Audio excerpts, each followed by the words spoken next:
to give us the Word of God, let's welcome our beloved church pastor, Pastora Diwani Oliva. Praise God! Hallelujah!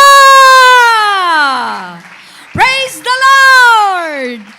Sana paglinggo, lagi nating isipin, ang Diyos ay laging may bagong gagawin at may bagong ibibigay sa buhay ng bawat isa. Amen! Hindi yung Diyos na kaharap natin, hindi pa tayo maipinta ng pinakamahusay na pintor. Ang Diyos ay marunong sa lahat, mabuti sa lahat, at alam niya ang ating mga pangangailangan. Amen.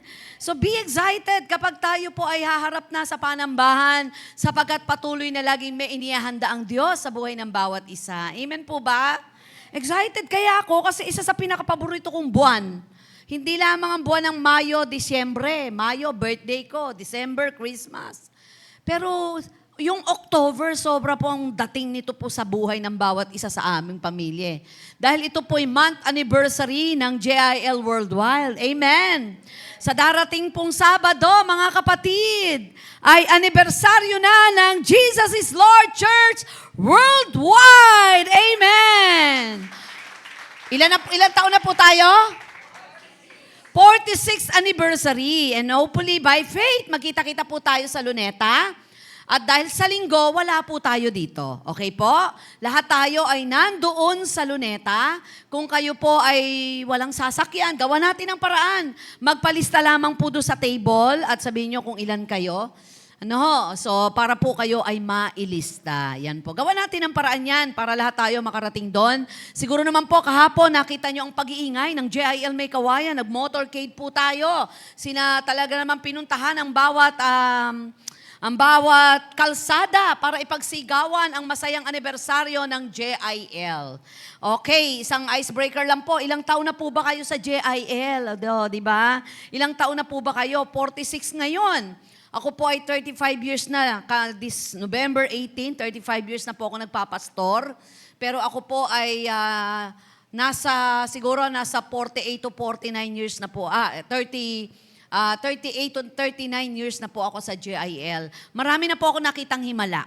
Marami na po ako nadinig na iba't ibang uri ng mga patotoo. Kaya mas marami pang madidinig, maraming makikita, sapagkat ang iglesyang ito ay isinilang sa puso ng Diyos. Habang tumatanda, lumalago, lumalawak, lumalaki, dito na po ako nagdalaga, dito na ako nagkaasawa, nagkaanak by faith, at dito na rin magkakaasawang aking mga anak, at dito na rin ako magkakaapo. Kung hindi pa magra-rapture, dito na rin ako magkakaapo sa tuhod. Okay po ba yon? Salamat po sa Panginoon, kaya masaya po kami pag Oktubre. Excited na kami. At masayang-masaya po ako dahil ang tema po ng buwan ng October, it's all about revival, a call to uphold the vision of a glorious church. Everybody say, glorious church. That was 2021 or 2022. Naging team na po ng JIL May Kawayan to, a glorious church. Kaya excited po ako. Kaya po yung aming bahay na binigay ng Lord, ang tawag namin doon ay glorious dream house ng Panginoon sa buhay namin. Masyado po akong attached sa ganun eh. So nilagyan ko po ng pangalan yung bahay namin, glorious dream house, yung kung ano man po yung mga bagay na binibigay ng Lord. So kaya ho sa pagkakataong ito, pag-usapan po natin ito pong vision ng Panginoon. Ang ating team, revival, a call to uphold the vision of glorious church. Ang ating team verse, Ephesians 5:26 to 27. At ang aking sermon title, it's all about the vision for a glorious church. Everybody say, the vision for a glorious church. Yan. Surprise, wala pa po sa wala pa po doon. Ayan. A glorious church. Naniniwala tayo at nananampalataya na ang pangarap ng Diyos sa bawat iglesia ay glorious church. Ephesians chapter 5 verse 26 to 27 says, that He might sanctify and cleanse it with the washing of water by the word, that He might present it to Himself a glorious church, not having a spot or wrinkle or any such thing, but it should be a holy and without blemish. The Lord will bless the reading of this passage. Just bow your head, close your eyes. Panginoon, sa ngalan ni Jesus, binubuksan po namin ang aming diwa, ang aming mga spiritual eyes, na makita po namin ang kalwalatian at karangalan ng iyong pangalan sa buhay ng bawat isa. Inaangkin po namin na kami lalabas sa lugar na ito na pupunuin ng iyong biyaya at pagpapala. Sa ngalan ni Jesus, and everybody say, Amen and Amen. Palakpakan natin ang Panginoon. Marahil ang bawat isa ay may mga pangarap. Amen. May mga pangarap. May mga maliliit, malalaking pangarap. Ayan. Ang nanay ko nung araw, kapag may gusto po yan, pinaparinggan ako. Sabi niya, alam mo, pangarap ko makakain ng pizza. Diyos ko, talaga naman, pariringgan kami. So, dumating sa punto na talagang yung kaya-kaya mo nang bumili ng pizza, binibili namin ng pizza. At dumating po sa point na nung nagkakasakit siya, sabi niya, ayoko pang magkasakit. Nagbibiroan kami noon. Sabi niya, bakit to? Kasi masarap pa ang pizza. Ganun ho kami mag-usap personal ng aking ina. At dumating din po sa point na dahil ako'y confused, matanda na po kasi siya nang ipanganak ako, at para bang ako'y nagseselpiti sapagkat nung ako'y dumating sa pamilya namin, ay parang kukunti na lang kami at nagsipag-asawa na lahat. Dahil nga matanda na ang inang na ako'y ipanganak, nagsipag-asawa na yung panganay, pangalawa, pangatlo, kami na lang ni Kuya Selo halos, at naiwan din yung isang kapatid ko. Pero kaming dalawa na lang ng Kuya Selo. Bagamat kami po'y 8 at naging 7, parang wala akong maraming kapatid. Yun pala ang disadvantage kapag huli kang pinanganak. So sabi ko sa nanay ko, ako ba'y talaga'y pinangarap nyo? Tawa ng tawa ang inang ko, palibasa pilya siya. Oo naman, bakit duda ka ba? Sabi ko, bakit kasi pinakahuli nyo kung pinanganak? Ganun ang mga tanong ko nung araw. Sabi niya, sabi namin, gumawa pa kaya tayo ng isa. Diyos ko, 50 na, naglambing pa. At ako ay inilabas. Akalain nyo kung di ako inilabas. Walang pinakamaganda sa pamilya, sister. Hindi naman. Magaganda naman kami lahat. Hindi ka aksidente. Hindi ka isang insidente. Lahat ng bagay sa buhay mo, niloob ng Diyos at ang ilan doon ay perfect will ng Panginoon. Kung hindi ka nangarap, may nangarap na una para sa'yo. Akalain mo ba na hindi ka pa pinapangarap ng magulang mo, ni hindi mo pa alam kung paano mangarap, may una nang nangarap sa'yo, walang iba kundi si Lord. Sabi ng Biblia, for I know the plans I have for you, plans to prosper you, not to harm you, plans to give you hope in the future. Kapag dumadating na bumabale-balento ang ating isip at puso sa mga pagkakataong parang hinahamon tayo ng problema at pagsubok, kung kailan tayo nagtutuwid, kung kailan tayo nagpapakainit sa Panginoon, para tila baga hinahamon tayo na makipaghiwalay na ng relasyon kay Lord, balik lang po tayo sa pangako at pangarap ng Diyos. The church is destined to greatness, destined to glory. And God did not plan for us to lead simple and ordinary lives. Hindi pinangarap ng Diyos sa iyo na napakababa ng kasimplihan ng buhay mo na hindi mo na pinangarap na mabigyan ng kalwalatian ng Diyos sa buhay mo. Hindi natapos na ikay mag-aasawa, magkakaanak, magtatrabaho at pagkatapos tatanda, mamamatay ka na, tapos na buhay mo. Hindi dun lamang ang pangarap ng Diyos na uminog ang buhay mo. Hindi ko sinasabing masamang mag-asawa, kalooban ng Diyos yan. Hindi ko sinasabing masamang magkaroon ng apot, magkaroon ng trabaho. Hindi. Yan ay mga biyayang panglupa. Sabihin mo, biyayang panglupa. So iba yung biyayang panlangit. Pero may biyayang panlangit na pwede nating malasap dito sa lupa.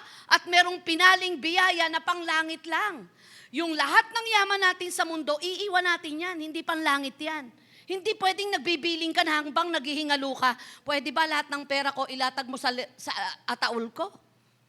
Pwede ba lahat ng mga alahas ko isuot mo sa katawan ko? Hindi kasi mabubulok yun basta-basta, pero ikaw bulok na, nandun pa yung alahas mo. Pero hindi mo madadala sa kabilang buhay. Pero pwede at kayang ibigay ng Diyos. Nandyan po ba kayo? Wala nang 24 hours sa langit, titigil ang oras. Wala na ring overtime doon. Wala nang trabaho. Wala nang problema. Wala nang due date. Wala nang due date ng singilan para ma-stress ka. Tapos ang lahat ng problema pagkatapos ng kamatayan kung sa langit ang punta mo. Pero simula ng napakalaking problema ng buhay mo kapag hindi sa langit ang punta mo. Pero ang galing-galing ni Lord, sabihin mo sa katabi mong galing-galing ni Lord. Kalabitin mo, baka tulog na. Overtime yan eh. Ang galing-galing ni Lord. Wala ka pa sa langit pero pwede mong malasap ang buhay na parang langit sa daigdig na ito. Nandyan po ba kayo? Na ikay pagpalain ng higit kanino man. Na mas mataas ang antas ng buhay mo kahit kanino. Bakit? Kasi darating ang titulong, lubha kang pinagpala. O, gusto mo ba yun? Lubha kang pinagpalat, binuhusan ng maraming biyaya. We are not called to do just an important thing in this world. We have a higher purpose. Everybody say higher purpose. So we seek the glory of God and give ourselves for the kingdom's sake. Since our lives are involved in the eternal kingdom, we will be part of this and we will share in the glory of the kingdom of God forever. Bigyan linaw natin. Ang sabi rito, na binukang bibig ko, that the church is destined to greatness. Hindi ibig sabihin, 4 na sulong haligi ng iglesia o church building. We are all represent as a church. In fact, we are all the temple of the Holy Spirit. Amen. Nire-represent mo ang iglesia ng Diyos at ipinakikita mong nananahan ang Espiritu ng Panginoon sa pagkatao mo. Kaya ang gusto ng Diyos, lumiwanag ang buhay mo sa daigdig na madilim na ito. Maiba ka. Sabihin mo sa katabi mo, maiba ka. Kung ang buhay nila madilim, maliwanag ka. Kung lahat ng kasama mo depressed, hindi ka. Kung lahat bagsak, uphold ka. Amen. Kung sila desperado, humabol sa biyaya, ikaw chill lang. Nagtatrabaho, nagsisipag, nagpapaganda, kusang dumadating ang biyaya. Pwede ba yun? Pwede. Gawin mo lang ng tama. Masipag ka naman. Maayos ka namang magtrabaho. You will attract the blessing. Hindi yung nagkapangit-pangit ka na, sorry sa word ha, nagkatanda-tanda ka na sa paghabol ng biyaya. Ang hirap habulin, parang bulig. Nanghuli na ba kayo ng bulig sa kamay? Napakalikot niyan. Hindi malikot ang biyaya at mahirap hulihin sa mga taong inuuna na parangalan ng Diyos sa lahat ng area ng kanyang buhay. Amen. You are destined to greatness. I am destined to greatness. Amen. Ang hina ng amen nyo. Pangalawang preaching ko na to, mataas pa energy ko. Romans 8:29-30 says, for those God foreknew, He also predestined to be conformed to the likeness of His Son, that He might be the firstborn among many brothers. And those He predestined, He also called. Those He called, He also justified. Those He justified, He also glorified. Napakahalaga na ang unang makita po sa atin ng Diyos ay ang ating internal kesa external. Amen. Pag nagpa-check up ka kasi, minsan may manifestasyon, kadalasan sa external. Naalala ko nung baby si Kai, ang dami niyang rashes, dami. At ang tindi ng rashes niya, kinakamot na, nagsusugat na, hindi nawawala yung kate. So, ibig sabihin, hindi external yung kate, nasa loob. Kasi nagkakasugat-sugat na, hindi ba? So, pina-check up namin. Nalaman namin na ito'y urticaria. Hindi birong urticaria. Maraming klase pala ng urticaria sa skin. Yung urticaria niya hanggang dugo. At pwedeng pumasok sa mga delikadong internal part ng body ni Kai. Sabi ko, ano po gamot? Wala. Kasi nagtitrigil yan, depende sa panahon, depende sa stress niya, etc. At lalo na kapag may nakain.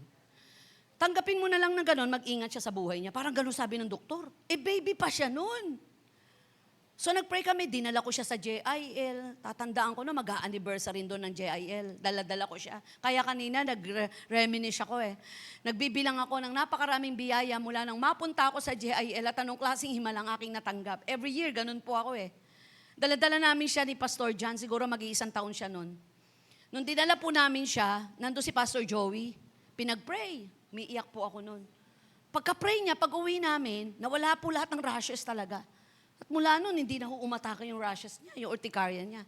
Actually, pinanganak po siya, pingkong ang paa, baligtad po yung paa niyan. Imbis na nakaganyan yung paa, nakaganon yung paa, nakabaligtad. At ang unang nakapansin po noon, si Ate Dali, sabi niya, Pastora Diwani, nakita na ba ito ng doktor? Sabi ko, mapansin ko, kasi dinala sa akin, balot na. Wala, baligtad yung paa niya. Pinag-pray ni Ate Dali, tsaka tinabunan ulit ng kumot, dinala ng doktor, x-ray ata. Pagkaraan lang po ng ilang oras, purihin ng Diyos, nung pinag-pray ni Ate Dali, dumiretso po yung paa ni Pascay. Panahon din po yun na malapit na pong mag-anniversary.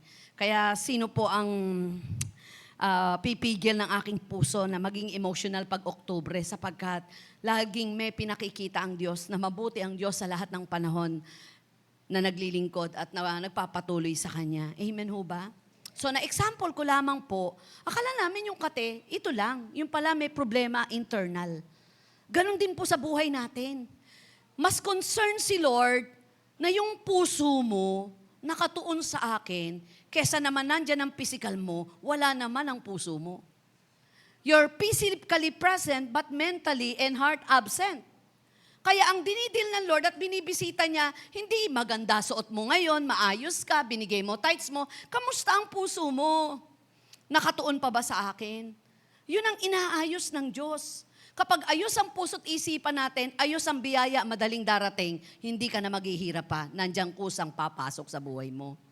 The church is destined to glory. We as part of this church and are called to be part of His glory. 2 Peter chapter 1 verse 10 says, "Therefore, my brothers, be all the more eager to make your calling and election sure, for if you do these things, you will never fall." Babalikan ko po, may biyayang panglupa at iyon ay dapat na matanggap po natin. Sorry sa word na ginamit ko, baka masyadong demanding, pero uulitin ko, dapat matanggap natin. Pangako ng Diyos yun eh. The earth is the Lord and the fullness thereof. Humingi ka at ikay bibigyan, humanap ka at makakasumpong, kung matukat ang pinto'y bubuksan. Sabi ng Bible, matanda na ako, maputi na ang aking buhok, wala akong nakitang nabuhay na nagtapat, na nagdahop. Sabi ng Book of Malakay, ipakikita kong kaibahan na nakakilala sa di nakakilala. Sa naglilingkod sa di naglilingkod. So may benepisyo tayo habang nire-represent natin, we as a church. Amen po ba? A glorious church. Kaya napakahalaga na makita po natin may pangarap ang Diyos sa atin. Huwag kang give up, kapatid. Huwag kang ihinto, huwag kang aaya, huwag kang maiinip. Huwag kang mapipikon, huwag kang titigil. Sa mga panahon na tila baga gustong-gusto mo nang maabot ang biyaya, teka lang, kahit ano gawin mo, kapag di pa oras, hindi pa oras. At kapag nakuha mo nang wala sa oras, hindi magpapasaya sa'yo yan. Baka magdulot pa ng kapahamakan sa'yo. Hindi lahat ng gusto natin, makukuha natin agad. Hindi lahat ng magagandang bagay ay kalooban ng Diyos. Hindi lahat ng iniisip mo magpapaligaya sa'yo ay ibibigay nga ng Diyos sa'yo. His thoughts is higher than our thoughts. Ako di ko pinangarap magpastor. Basta ang gusto ko lang noon, yumaman at sumikat. Pag tinanong, paano kaya yaman? Ewan ko, kaya nga sabi ko noon, mag-aartista na lang ako. Hindi ako pwede sa drama queen. The Bold Star, maputi naman ako. Wala. Inisnatch ako ng kapangyarihan ng Diyos. Hinayaan niya na mabigo ako sa lahat ng gusto ko para lang malagay ako sa gitna ng kalooban ng Diyos. At hanggang ngayon, pinipilit kong lumagay sa gitna ng kalooban ng Diyos. Pati nga pag-aasawa ko nung araw Sabi ko, hindi ako mag-aasawa. Kung ang mapapangasawa ko'y mawawala ako sa paglilingkod sa Diyos. Dahil bago ko minahal si Pastor Jan, minahal ko na ang Diyos at minahal kong paglilingkod. Nadatnan ako ni Pastor Jan na naglilingkod, kaya wala siyang pwedeng baguhin sa paglilingkod ko, kahit asawa ko pa siya. Yun ang pananaw ko. At kung ako'y bibigyan ng anak at hindi maglilingkod sa Diyos, akin lang po ito don't get me wrong, wag na lang ako bigyan ng anak. Bigyan ako ng anak, maglilingkod din sa Kanya. Kaya kapag dumarating sa point na nahahamon ang aming paglilingkod, binabalikan ko yung pinangarap ng Diyos, nang niyakap ko rin namang pangarap. Alam kong pansamantala lang ang dadaan ng pagsubok para marating po natin ang liwanag at biyaya at pagpapala ng Diyos na inihanda niya sa buhay ng bawat isa. Amen po ba? The vision for a glorious church, 4 points lamang po to. Una, the vision for a glorious church is to be a Christ-centered church. Everybody say, Christ-centered. Ang JIL po ba, Christ-centered? Oy, ang hina naman. Ang JIL ho ba, Christ-centered? Amen! Pagka nga pa nga may mga first-timer. May first-timer po ba tayo ngayon? Sa kauna-unahang pagkakataon ay nakadalo, meron po ba? Wala po? Meron? Asheret? Ay, malungkot si Lord. Walang first-timer. Meron? Asan? Hello po, hi! Okay, palakpakan natin ang Lord. Kapatid, ito po ang Jesus is Lord Church, a non-sectarian church, a Christ-centered church. Wala ho tayong ibang itataas na kinikilalang Diyos din ng mundo maliban sa nag-iisang daan ang katotohanan at ang buhay sa ating Panginoong Yesus. So ang JIL po na napuntahan nyo, a Christ-centered church.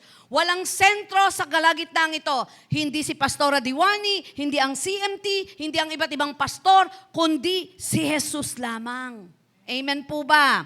1 Timothy 3:13, for those who perform well as deacons acquire good standing for themselves and also gain much confidence and freedom and boldness in the faith, which is, ito gustong-gusto rito, founded on and center in Christ Jesus. Nakasentro. We as a church, I as a church, dapat ang buhay natin nakasentro. Next slide, please. Nakasentro sa Panginoon. Kapag hindi nakasentro ang buhay natin kay Lord, gegewang-gewang ka. Kapag ikaw nag-drive, dapat nakasentro ang iyong kamay sa manibela at ang mata mo ay nakasentro sa kalsada. Pag si Leo nag-drive at kung saan-saan nakatingin, ibabangga niya ang sasakyan. Kapag si Leo nag-drive at hindi nakahawak sa manibela ang kamay, naka-holding hands siya kay Lot at ang isang kamay nakalagay sa baba ni Lot, bangga ang sasakyan. Kuha nyo? Kaya ang buhay natin, isentro natin kay Lord. Kapag nakasentro yan, may direksyon. Hindi mabuburyo ng utak. Hindi yung isip mo, isip din ng sanlibutan. Parang kapa ng kapa, mahala na. Alam mo yung salitang bahala na. Pang taong wala nang nakikita yon, nangangapa na lang. Avoid the word bahala na. Amen. Pwede mong gamitin pag sinabi mong bahala na si Lord. Pero kung nangangapa ka lang, mga kapatid, hindi ka looban ng Diyos na mga paka sa mundong iyong ginagalawa na hindi mo alam kung tatama ba o hindi.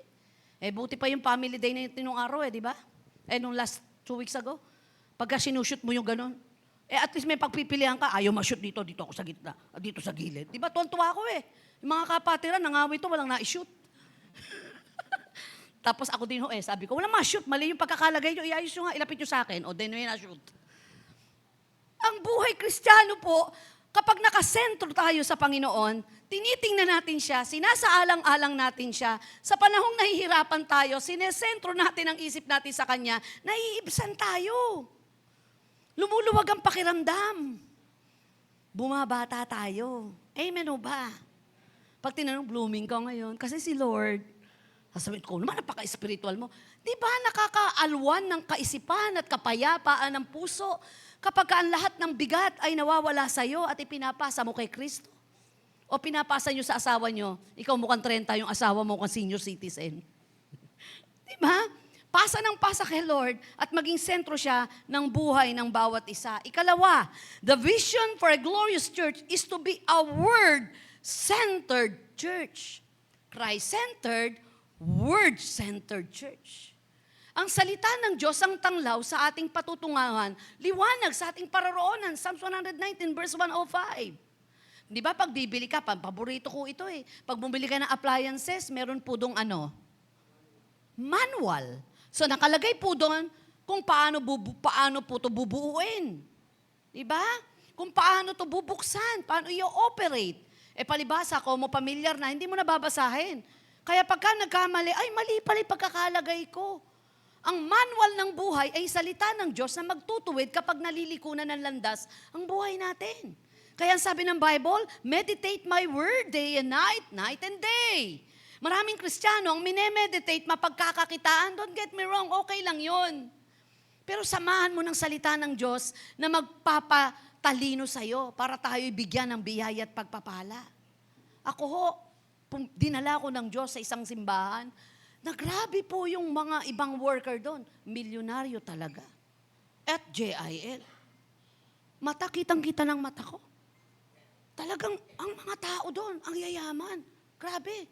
Napunta rin po ako sa isang iglesia na grabe, ang 40 lang yata yung tinuruan ko. Pero grabe, pagka nagpatayo ko at altar call, ang mga naiiwang bag, Louis Vuitton. Mga ganon, mga Gucci, original. At ang ilan doon, mga sikat na nasa showbiz pa yung iba. Posible pala na hindi mo maaawat ang pagpapala kapag gusto kang pagpalain. Hindi pwede yung Di baling walang pera, basta masaya. Sino gusto nun? Pagpe-pray ko, lagi kang mawala ng pera para lagi kang masaya. Minsan, ginagawa na lang natin yun para pagtakpan yung lungkot mo. Para pagtakpan yung kabiguan mo. At idadivert mo na, bakit masaya ako? Kahit wala akong pera. Biyaya ng panlupa, kailangan yun. Pwede ba na pumunta ka sa butika? Oh, man shall not live by bread alone.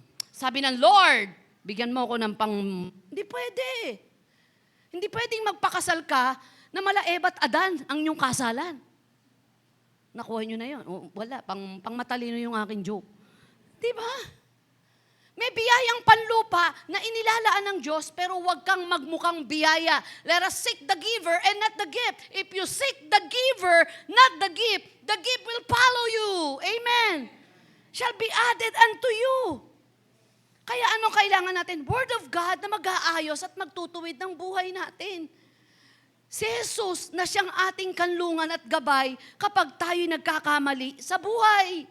Ang gusto ng kaaway magnakaw, magwasak at pumatay. Nakawin ang ating mga pangarap, wasakin ang ating buhay, sirain ang ating diskarte. Pero naparito ang Diyos para magbigay ng buhay na ganap at kaaya-aya. Buuin ang nasira, ayusin ang wasak. Kaya mahalaga nakasentro kay Jesus, nakasentro sa kanyang pangako. Alam niyo, nung ako'y maglingkod sa Lord, hindi pala sapat na, okay, mahal na mahal mo si Lord. Pero dapat i-master mo yung pagsunod. Hanggang ngayon sinasabi ko to. Wala kung ako makikipagsabayan sa mga gagaling at mahuhusay na pastor, kulelat ako. Alam ko naman ho yun Minsan average ako, minsan bumabagsak ako. Hindi ako mahilig magbasa, hindi ako mahilig mag-aral. Nung ako'y magpastor, 4 Bible school ang pinasukan ko. Kailangan ko Kailangan ko magpakadalubhasa dahil dito ako tinawag ng Diyos. Ayusin ko yung paglilingkod ko. At ang una kong minaster, pagsunod. Pag gusto mong maglingkod, i-master mo yung pagsunod. Na kahit lumalaban ang kalooban mo, na kahit ayaw mo sa lingkod ng Diyos, na kahit ayaw mo sa pastor mo, dahil diyan ka nilagay ng Diyos sa iglesyang yan, i-master mo pagsunod. Amen po ba? Pagsunod, pangalawa, nung i-master ko, pananampalataya, na ang iglesyang pinagkatiwala sa akin ng Diyos na ibinigay ng Panginoon kay Brother Eddie, na kami ay sabit lang sa calling ni Kuya Ed, palaguin, palawakin, ayusin ang buhay ng mga manggagawa sa tulong at lakas din niya. Praise God. Nandiyan ba si Roma? Ilan ang Sunday worship natin, Roma? Nox, hindi na mabilang. Ayun, bagong MIS natin. Kailangan, isang tanong ko lang, alam sagot. Ilan? 11. Pangalawang tanong, ilan ang membership natin? Galing! 890 na po ang miyembro. Palakpakan natin ang Panginoon. For the record, iba pa po yung JIL Pires. Nasa kulang 2,000 na po tayo dahil nahati tayo, magandang paghahati, na ilagay na po natin sa Pires. And soon, by faith, next year, may panibagong church na namang isisilang ang JIL May Kawayan. Amen. Ilan ang leader, worker? Galing, 125. Palakpakan natin ang Panginoon. Isang kongregasyon na. Amen. Imagine, merong 11 Sunday worship ang JIL May Kawayan. Mamaya, may third service. Si Pastora Helen, may worship service. Si Pastor Michael, may worship service. Si Pastora Kai, may worship service. Bago kayo pumunta rito, ang ilang mga worker, galing po yan kanina sa early morning service. Mamaya, after the service, may afternoon service. Pangarap ko po, soon, may evening service. Amen. Uy, dami na umamin. Palakpakan natin ang Panginoon.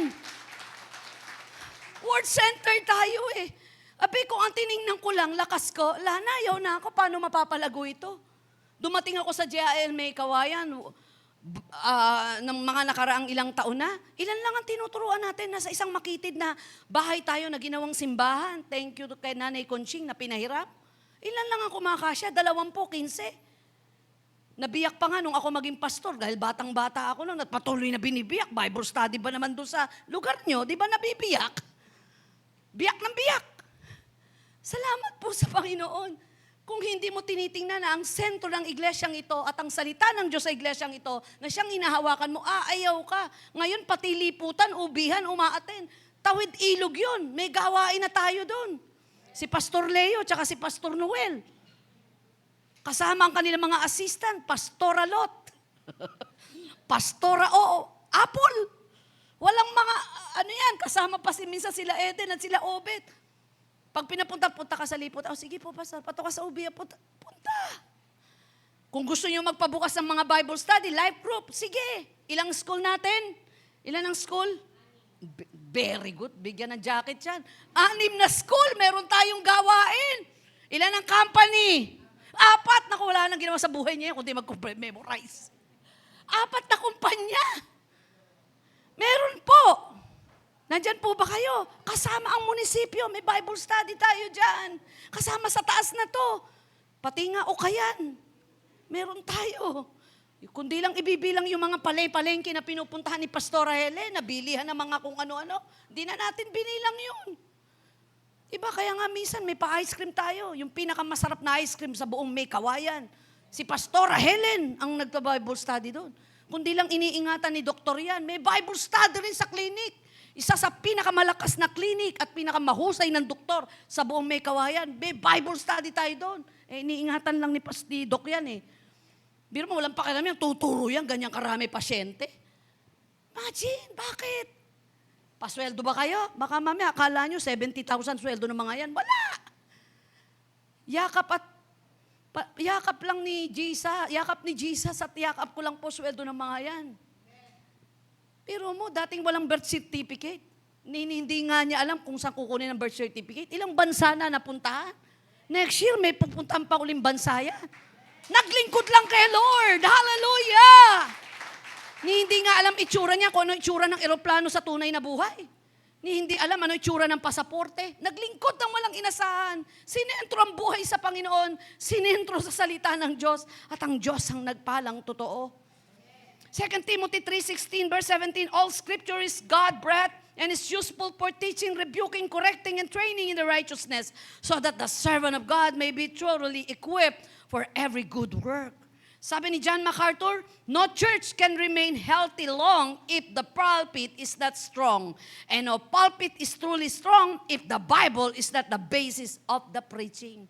Kaya sa pulpitong ito, walang ibang ituturo kundi ang salita ng Diyos. Walang ibang itataas kundi si Jesus. Amen. Number 3, the vision for a glorious church is to be a spirit-activated church. Everybody say spirit-activated church. Kung walang espiritu ng Diyos, walang paglago. Kung walang espiritu ng Diyos, walang pagbabago. Kung walang espiritu ng Diyos, walang dadaloy na biyaya at pagpapala. Only the Spirit of God ang siyang magtuturo sa buhay ng bawat isa at magbibigay ng panibagong antas ng paglago. It's created, gifted, united, and empowered by the Holy Spirit. It is a fresh, healthy, powerful, flaming church. Micah 3 verse 8 says, but truly I am full of power by the Spirit of the Lord, and a judgment on a might to declare unto Jacob his transgression, and to Israel his sin. I am full of power by the Spirit of the Lord. Everybody say, I am full of power by the Spirit of the Lord. So the Holy Ghost works like fire to purify you. Naalala nyo, doon sa upper room, ang mga disciple, bago humayo, ano ginagawa? Nagpapakadalubhasa pa? Nagpa-Bible verse ba? Hindi. Ang pakikipagdalubhasa nila, una, pagharap sa Diyos. Pag-worship. Pero mo, nagwo-worship lang. Samba sila sa Lord. Grabe yung nagagawa. Ano nangyayari? Nung makulong nga si Paul, Apostol Pablo, ano nangyari? Napatid ang lahat ng kadena sa kanilang mga paa. Nayanig ang kulungan. Pwede silang makatakas. Sa pagsamba nila, nayayanig ang langit, pati ang mga biyaya at pagpapalay bumababa at lahat ng problema ay nawawala sa pagkakagapos ang kanyang mga anak. Literally, gapos at ichat. Nakakadenang bakal sila Apostol Pablo, pati mga paa. Sumamba sa Panginoon. Nang sumamba sa Lord, nayanig ang pundasyon ng kulungan na wala sa pagkakagapos. Pwede na silang mapalaya. So sa pagsamba at ang presensya ng Diyos, ang kanyang espiritu'y kapag dumadaloy sa kaluluwa at isip at puso ng tao, ang pagyanig ng Diyos sa kalangitan, bumababa ang biyaya na ang mga pagsubok sa buhay ay napagtatagumpayan. Nauso ngayon, pero bawal yun Kapag kailangan mong magpuyat, may iniinom kang energy booster.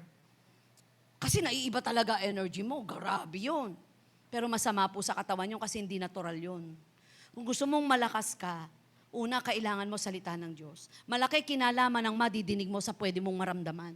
Ngayon, lumalakas po kayo kung nakikinig kayo. Nagkakaroon kayo ng pag-asa. Gumaganda pananaw nyo.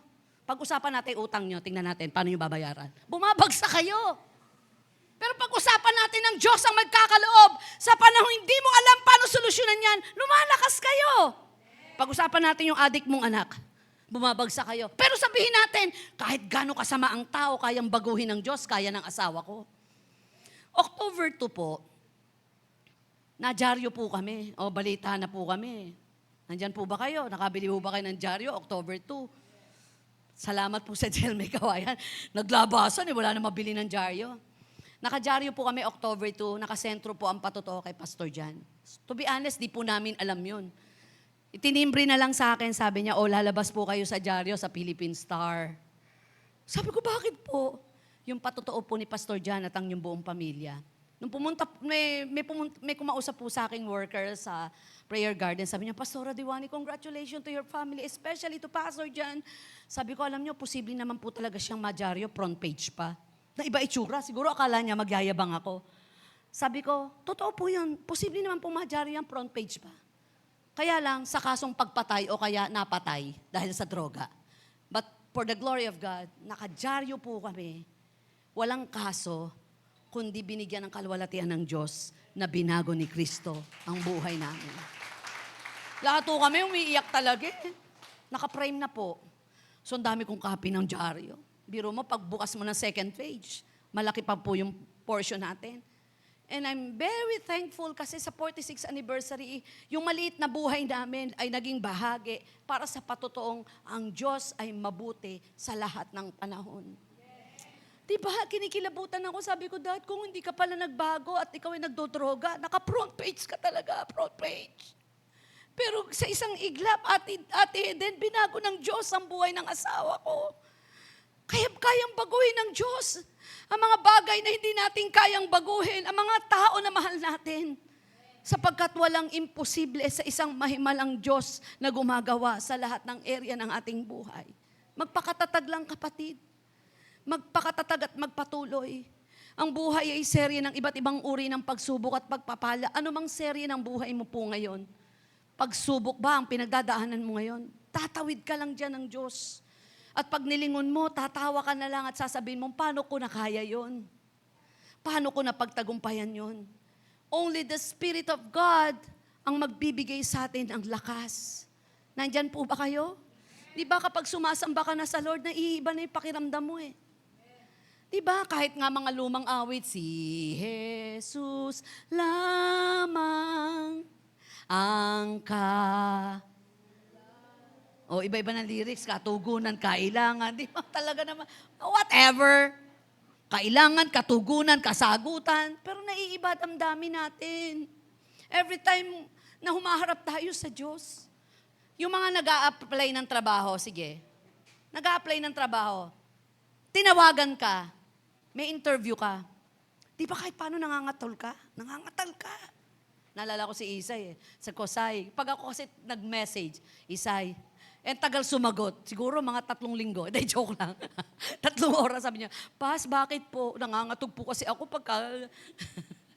Sabi ko, Isay, blessing yung sasabihin ko sa'yo. Di ba, minsan, hindi yung ngatog na yon, hindi ka mo natatakot ka dahil terror. Hindi may panginginig, maiiba damdamin mo. Pag umaharap na tayo sa Diyos, pinalalakas tayo ng Diyos, di ka binabagsak, di ka pinangihina.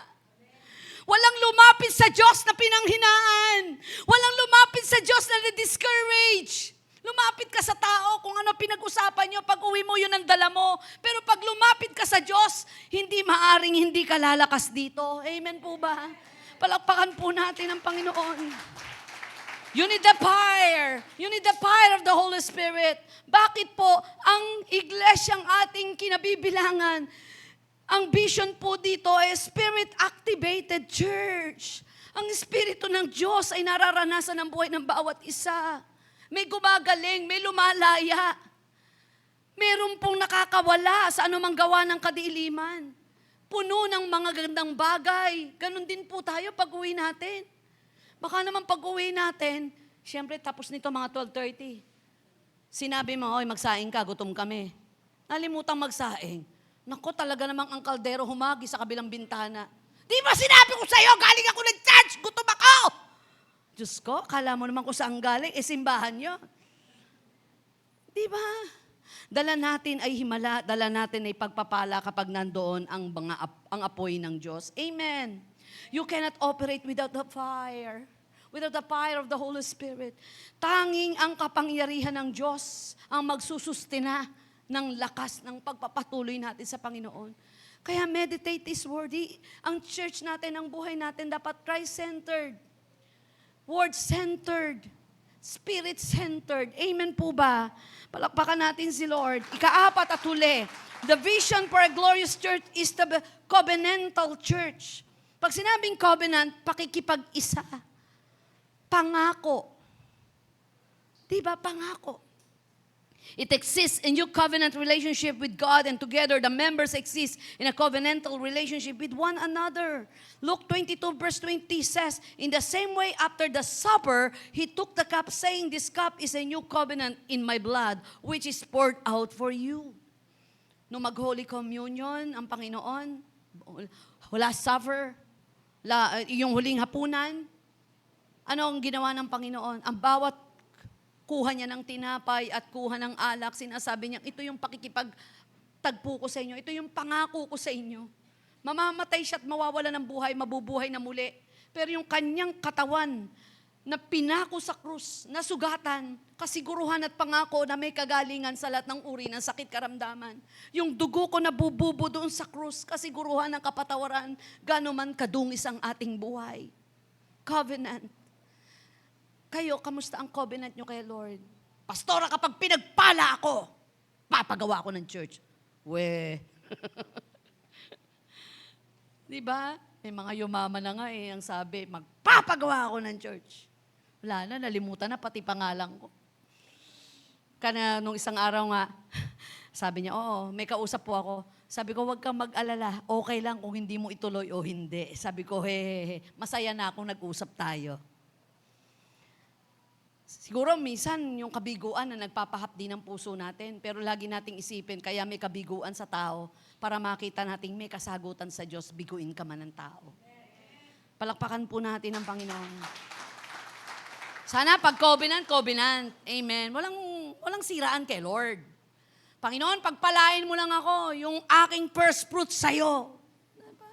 Pag lumaki sweldo ko, Panginoon, bibili ko ng sapatos yung mga SOS, hindi na makatakbo.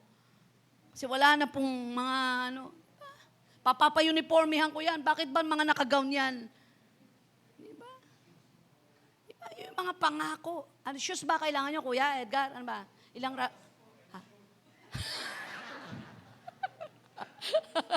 No, biro mo, malay mo, di ba, lumabas sa bibig ko, napakasisipag na niya. Pupunta sa Luneta. Anong oras kayo sa Luneta?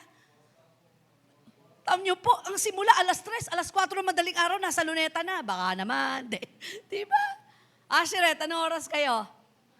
8 o'clock, pero 3 o'clock start. Tanungin niyo si Pastora, kailan ang punta ko ron? Sabado, ang anniversary. Biyernes, nandun ako. Praise God. Excited masyado. Di ba? Wala akong mga sweldo yan. Baka akala nyo si Kuya Edgar ay tumatanggap ng 40,000 buwan-buwan yan. Di po? Because we serve our big God. Pinaglilingkuran natin ang malaking Diyos. At may pangako tayo sa Panginoon at may pangako siya sa atin. The idea of covenant, the term covenant is a Latin origin, convenire, meaning a coming together. It presupposes two or more parties who come together to make a contract agreeing on promises, stipulations, privilege, and responsibilities. Kaya sa Book of Acts chapter 2, verse 44 to 47, all the believers devoted themselves to the apostle teaching and to fellowship and to sharing in meals and to prayer. Napakahalaga po ng ating pangako sa Panginoon at ang kanyang pangako ay kanyang ginagawa. Sabi ni Rick Warren, faithful 7 never retire. They serve faithfully as long as they are alive. You can retire from your career, but you will never retire from serving God. Wala hong retirement. Kaya minsan, kapag may nagre-resign na worker leader, hindi ko pinapansin. Hindi dahil sa galit ako. Kasi as for me, pahinga ka lang kung nasaktan ka o parang ayaw mo na. Kasi wala namang nagre-resign sa paglilingkod, di ba? Papahinga saglit, pero babalik. Wala rin nagre-retire. Si Ate Lani ko, nandyan pa rin sa prayer watch. Amen po ba? Hindi niya kayang humayo na para mag-life proof, mamasyal. Pero kailangan nyo ng prayer request, nandyan siya sa prayer watch. Nananalangin. Kasi walang retirement. Ilang taon nang nakakaraan nung mag-retire ka bilang teacher, pero hindi ka nag-retire bilang Kristiyano at bilang worker ng Lord. Amen po ba? Palakpakan natin ang Panginoon. Sabi rito, in conclusion, if the church is to be glorious, we need to be filled not only with God's power, but also with His defining characteristic. Jesus is returning for a love-filled church. He is returning for a holiness-filled church. He is returning for a church without a spot or wrinkle or any other blemish. Instead, she will be holy without fault. Sa oras pong ito, yung glorious church, ang gusto ng Panginoon, yung mismong nasa loob ng church. Kahit siguro pag nagpagawa tayo ng napakalaking simbahan, pangarap ko po yan, magandang simbahan na may parke na lahat ng sasakyan na meron ng mga tao sa loob ng church ay kayang i-park. Pero kung hindi naman maayos ang buhay ng mga sisimba, talo pa rin tayo. Maraming ang tao pero hindi naman lahat naglilingkod at walang na alam patungkol sa pananampalataya, talo pa rin tayo. Imagine, ang worker po natin, 120 to 125. May darating pa po, mga 30 po yun, under trainees. Isang kongregasyon na ho yun. Isang worship service na yun. Kung hindi nyo nakikita yung iba, ngayon nakahayo po iyon. Imagine, ang JIL ay pinagpahala talagang lubos. Hindi ho dahil sa ako'y nagiging panatiko. Kahit saan mo dalhin, lumalago, sapagkat ito'y may covenant sa Panginoon. Kayo po, kamusta kayo? Kamusta ang covenant nyo kay Lord? Kami pong pamilya, talagang ang covenant namin sa Lord. Lagi ko sinasabi sa mga anak ko, anak, napakalaki ng utang na loob natin sa Diyos. Pangalawa sa iglesyang ito, na nagpala, tumanggap at nagmahal sa atin. Mahalin nyo lahat ng tao sa church. Wala namang kaming trabaho at wala namang kami talagang sweldo sa paglilingkod. Pero nakapag-aral ang aking mga anak at nag-aaral pa hanggang ngayon. Kung gusto nila mag-aral, mag-aral pa. At iniingatan ng Diyos ang aming buhay. Kamusta po kayo? Kamusta yung covenant nyo kay Lord? Kamusta yung buhay natin? Sana lahat ng ito sa buhay natin, ginagawa natin para sa Diyos. Tumayo po tayong lahat at tayo po'y mananalangin. Inaanyayahan ko na rin po ang ating mga usherette. Sa huli po ay nakipag-covenant ang Lord. Nung mamamatay na po siya, pinatawag niya ang lahat ng disipulo. At sinabi niya, eto ang tinapay at juice o alak. Ang tinapay na ito'y simbolo ng aking katawan. Sa tuwing kakainin ninyo, alalahanin nyo na ang katawang ito'y nabugbog. Pinako sa krus, katugunan na lahat ng kagalingan na meron po kayo. Nasakit karamdaman na kailangan ng kagalingan na meron po kayo. Hinawakan niya ang alak at sabi niya, ito ay simbolo ng aking dugo. Na sa lahat ng uri ng kasalanan, ito'y panghuhugas at panglinis. Gawin po natin sa ating pastoral na let's worship the Lord our God. Makikipag-covenant po tayo kasi covenantal church po ay glorious church. Bibigay po sa inyo, gagawin po natin habang nagpapastoral po tayo, bibigay po sa inyo tinapay at Diyos. Hahawakan niyo po yan as you worship the Lord. Na Lord, nakikipag-covenant ako sa iyo and let your glory shine in our lives, Lord.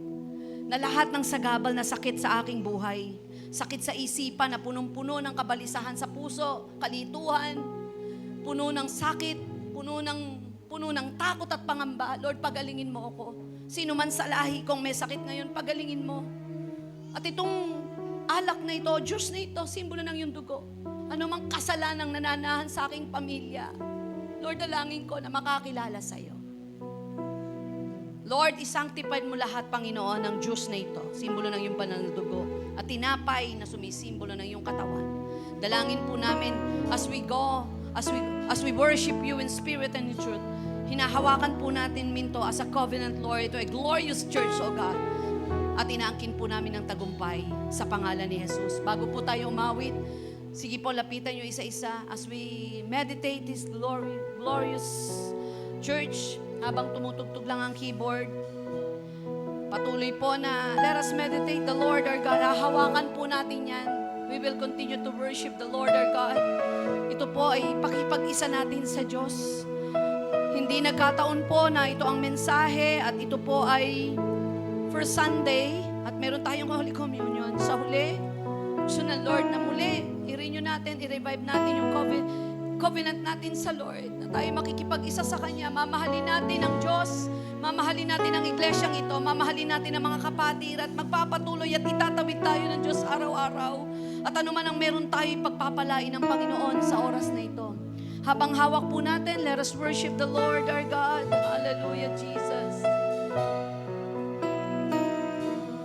Holy Spirit, fall on me now. Ang Espiritu po ng Diyos ay patuloy na iparanas niya sa buhay ng bawat isa. Your anointing, come with your power. Shandarababakiandorobo sakariandarabahay. I love you, Holy Spirit. You're captivating my soul. Hallelujah. And every day, Hawakan po natin ang mga tinapay at Diyos na ito, Lord. Let your Spirit flow, Lord. Holy We invite you, Holy Spirit, to come in our lives, to come in our mind, to come in our soul. Your anointing. I-anoint mo, Panginoon, ang aming pakikipag-covenant sa iyo sa pamagitan ng tinapay at Diyos na ito. We ask you, Holy Spirit, to fill our hearts. We ask you, Holy Spirit, to empower us, O Lord.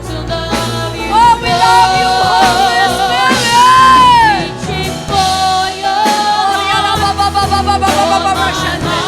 Ora balalakian darababahay.